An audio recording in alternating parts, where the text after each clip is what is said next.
Good afternoon, everyone. Myself C.S. Sharma, HOD physics reliable institute Kota. आज हम लोग डिस्कस करने जा रहे हैं जेई मेन 2023 का जो जनवरी अटेम्प्ट है उसके पहले दिन, आज जो 24 जनवरी को जो फर्स्ट डे हमारे जो जेई मेन का पहला पेपर हुआ उसका फिजिक्स वाला पोर्शन, जो बच्चों से फर्स्ट रिएक्शन मिला उस हिसाब से देखा जाए तो फिलहाल जो क्वेश्चंस हमने रिट्रीव भी किए वो सारे क्वेश्चंस स्कोरिंग लग रहे हैं। और जैसा कि पहले वीडियो में मैंने आपको बताया था, जब मैंने आपको जाने से पहले बेस्ट विशेष दी थी, मैंने कहा था कि क्वेश्चंस रिपीटेटिव नेचर के होंगे, क्वेश्चंस में स्पीड मैटर करेगी, तो वही लगभग पैटर्न देखने को मिल रहा है। अभी इस वीडियो में मैं आपके सामने 5 क्वेश्चंस के सॉल्यूशंस लेकर के आ रहा हूं। मेरी जो बाकी टीम है, रिलायबल इंस्टीट्यूट की फिजिक्स डिपार्टमेंट की जो टीम है, वो बाकी सॉल्यूशंस लेकर भी आपके सामने बहुत जल्दी आएगी। हमारी कोशिश रहेगी कि जल्दी से जल्दी आप लोगों के सामने पूरा पेपर सही तरीके से रिट्रीव किया जाए। जब हम लोग क्वेश्चंस, मेमोरी बेस्ड क्वेश्चंस ढूंढ करके बच्चों की मदद से निकालते हैं तो कई बारी उसमें डेटा में मिस्टेक हो जाती है, कई बारी लैंग्वेज में कुछ न कुछ डिफरेंसेस आ जाते हैं। तो वहां पर अगर कोई गलती हो जाए तो प्लीज उसको माइंड ना करें, और जब ऑफिशियल पेपर आए तो उसके साथ एक बार जरूर क्रॉस चेक करें। इस समय इतनी जल्दी आपके सामने इस पेपर को लेकर आने का एक ही उद्देश्य होता है, एक ही मकसद होता है कि एक तो जिन्होंने पेपर दे दिया उनकी क्यूरियोसिटी को शांत किया जा सके, दूसरा जो बच्चे आने वाले 2-3 दिनों में पेपर देने वाले हैं उनको एक अंदाजा लगे कि किस पैटर्न का पेपर आ रहा है। तो समय ज्यादा आपका न लेते हुए I am going to start this solution. This is the first question which we could retrieve. और ये वाला जो क्वेश्चन है, ये क्वेश्चन है प्रोजेक्टाइल मोशन का, काइनेमेटिक्स का क्वेश्चन है, 11th क्लास के टॉपिक का क्वेश्चन है। This is a very simple question.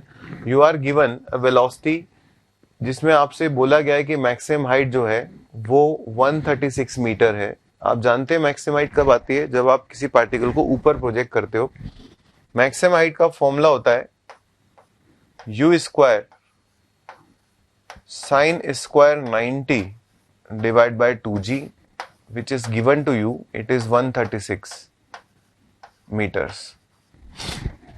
Now, if we want to find out maximum possible range for the same speed, then we have to project at an angle 45 degree, and when we project at an angle 45 degree, the range is u square sin 90 divided by g. U square sin 2 theta divided by g. So it will be u square divided by g, which is exactly double of this. So your answer will be twice of 136, which comes out to be 272 meters, and the correct answer will be A. तो आप देख सकते हैं बहुत easy scoring question है। जिस बच्चे को खाली रेंज का, मैक्सिमम हाइट का फॉर्मूला पता है वो भी इस क्वेश्चन को बड़ी आसानी से कर सकता है। Moving to the next question.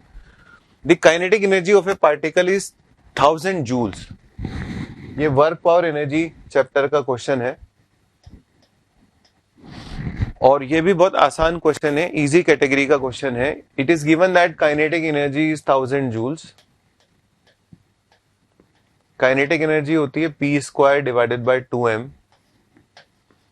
You are suppose to calculate linear momentum which will be under root 2000 times m. m is given to you, m is 2 kg, so your linear momentum will be 40 units. क्योंकि आप ये joule में दे रखा है, इसका मतलब ये वाली जो यूनिट्स होगी वो भी mks यूनिट होगी। mks का मतलब हो गया किलोग्राम मीटर पर सेकेंड। तो यहाँ पर आप किलोग्राम मीटर पर सेकेंड 40 के साथ आंसर दे सकते हैं, and the correct answer is a. जैसा कि मैंने आपको बताया, ओरिजिनल पेपर में ये ऑप्शन ऊपर नीचे हो सकते हैं।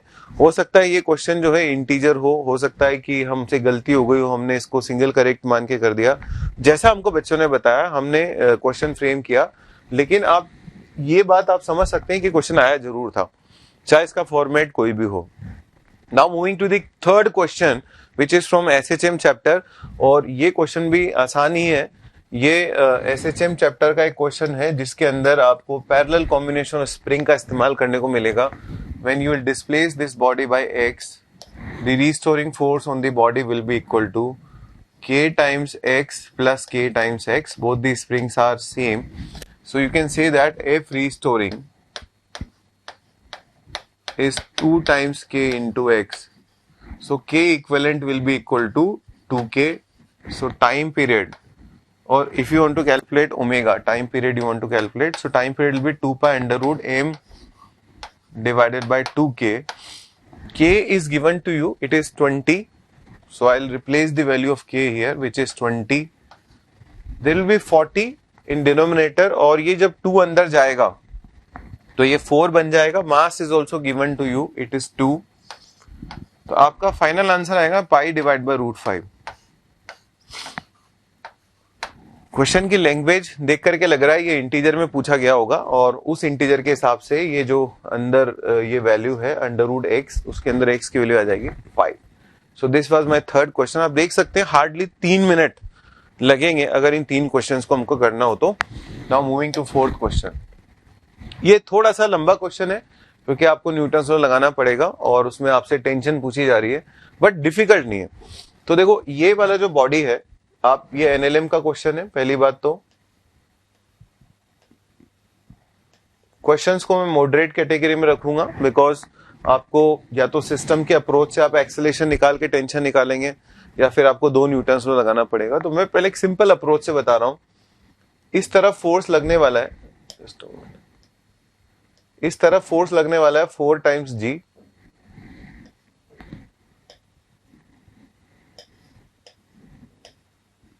Into sine 30 which is 1/2. Okay, इस तरफ फोर्स लगने वाला है टेंशन, और इसका एक्सेलेरेशन मान लेते हैं इधर ए है. इस तरफ फोर्स लगने वाला है टेंशन, और इसका एक्सेलेरेशन भी ए होगा, और इस तरफ फोर्स लगेगा mg sin 60 which is g into root 3 divided by 2. Now I am going to apply Newton's law for this object. How much is the force along the incline? It is 2g minus t, and that should be equal to mass of the object into acceleration. This is my first equation. Now second equation for this object. Force along the incline is tension. Gravitational force along the incline, mg के 2 component हमने किए. एक आएगा mg sin 60, एक आएगा mg cos 60. mg cos 60 से मुझे मतलब नहीं है because there is no friction. Friction होता तो मैं नॉर्मल निकालने के लिए उसका यूज करता, मुझे खाली इससे मतलब है. So minus g into root 3 divided by 2 is equal to 1 times a. Since you want to calculate tension, so you should multiply by this equation by 4 and subtract. या इक्वेट कर दो. तो जब आप इसको इक्वेट करोगे तो 2g minus t will be equal to 4 times t minus 2 times g into root 3. So tension will be equal to 2 times g into 1 plus root 3 divided by 5. g को अगर अपन 10 लेते हैं, g की वैल्यू को अगर अपन 10 लेते हैं तो ये यहां पे आ जाएगा 4 times 1 plus root 3. So the correct option for this question will be A. इससे आप टेंशन निकाल सकते हैं. इवन आपको अगर जरूरत पड़ती है तो आप एक्सेलरेशन भी निकाल सकते हैं. अब मैं आपको बताने जा रहा हूं कि इस क्वेश्चन को और एक तरीके से कैसे कर सकते हैं. तो ये तो हो गया हमारा पहला मेथड. ठीक है, मैं आपको दोबारा बता रहा हूं. पहला मेथड, इधर लग रहा है mg sin थीटा, इधर लग रहा है tension. mg sin theta minus T is equal to ma, tension minus mg sin theta is equal to ma. 2 variables and 2 equations, और मैंने क्या निकाल लिया, टेंशन. अब मैं आपको डायरेक्ट सिस्टम के अप्रोच से बताना चाह रहा हूं.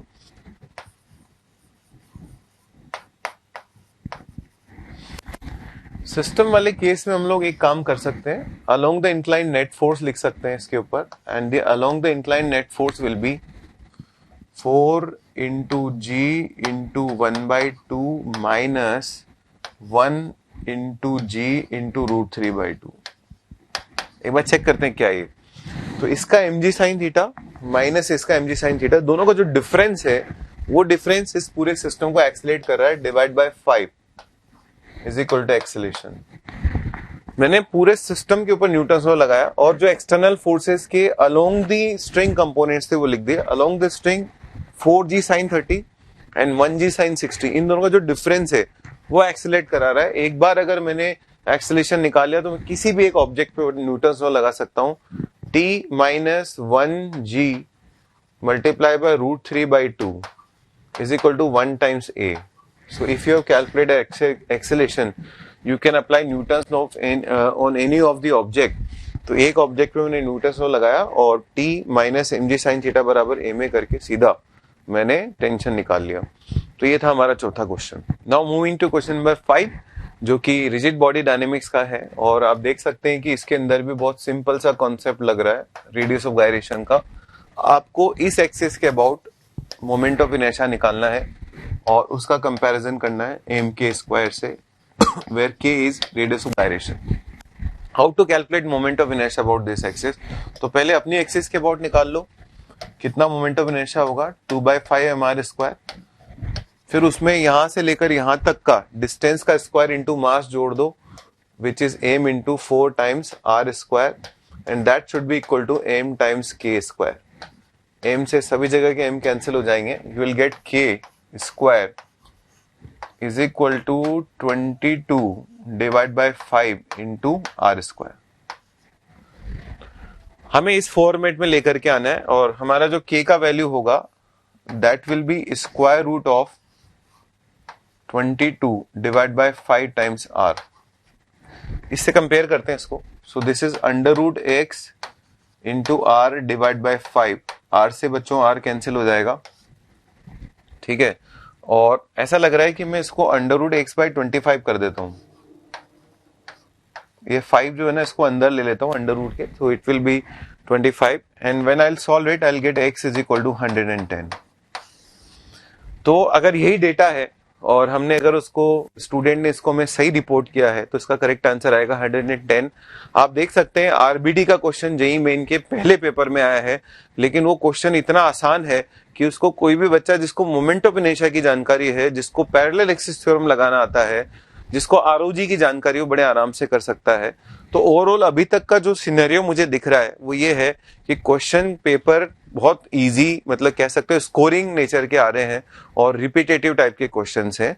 बाकी सॉल्यूशंस के लिए आप हमारे साथ जुड़े रहिए, stay tuned with reliable institute. हमारी टीम जो है बहुत जल्दी आपके सामने पूरे सॉल्यूशंस लेकर के आने वाली है।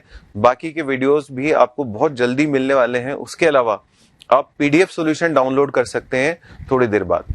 Thank you.